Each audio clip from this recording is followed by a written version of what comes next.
ভারতের তন্ত্র সাধনা। ভারতের তন্ত্র সাধনা একটি প্রাচীন ও রহস্যময় প্রথা, যা মূলত শাক্ত, শৈব এবং কিছু ক্ষেত্রে বৈষ্ণব সম্প্রদায়ের সঙ্গে যুক্ত। এটি কেবল ধর্মীয় আচারের মধ্যে সীমাবদ্ধ নয়, বরং এটি একটি পূর্ণাঙ্গ পদ্ধতি যা গুপ্ত যুগের শেষ ভাগে পূর্ণ বিকাশ লাভ করে এবং বিভিন্ন সম্প্রদায় ও দেবদেবীর আরাধনার সাথে যুক্ত হয়েছে, যেমন কাল ভৈরব, কালী, তারা ইত্যাদি।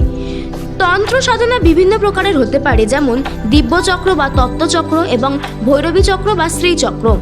তন্ত্র সাধনার মূল বিষয় ঐতিহ্য। এটি একটি পরম্পরাগত আগামশাস্ত্র বা পদ্ধতি যেখানে নির্দিষ্ট বিধি, কলাকৌশল এবং কার্যপ্রণালী অনুসরণ করা হয়। আচার, এর মধ্যে বিভিন্ন ধরনের আচার অন্তর্ভুক্ত, যেমন সব সাধনা, যা একটি অত্যন্ত গোপন ও কঠিন প্রক্রিয়া। বিভিন্ন রূপ। তন্ত্র সাধনার অসংখ্য শাখা প্রশাখা রয়েছে, যেমন কাল ভৈরব, বিশুদ্ধি, কুমারী, শৈব, শাক্ত, নির্বাণ, অভয়, যোগিনী, কামধেনু এবং সূর্যতন্ত্র।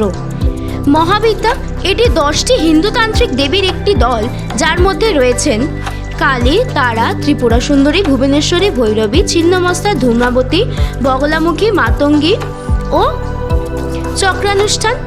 কিছু তন্ত্র সাধনায় চক্র বা গোষ্ঠীর মধ্যে দেবদেবীর আরাধনা করা হয়, যেমন তত্ত্বচক্র বা দিব্যচক্র এবং ভৈরবী চক্র বা শ্রীচক্র।